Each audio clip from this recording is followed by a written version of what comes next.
Ito na yung cayenne pepper na na-harvest ko kahapon. Dina-dryer namin ito sa air fryer buong gabi. Yun. Tapos ito, kailangang ilagay ito sa tight na container. Ito na yung mga stock namin, oh. Yun. Ito ang i-mix namin sa aming lemon drinks with ginger, mint, garlic, at saka honey. Tapos, malaking benepisyo ito sa ating katawan. Lots of benefits siya. At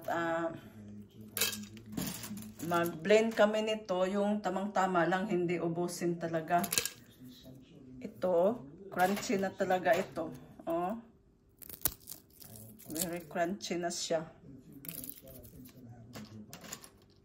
At ito yung cayenne pepper na biniblend na namin, oh. Ayun. Very fine siya. I-stack na namin ito. Thank you for watching. Bye.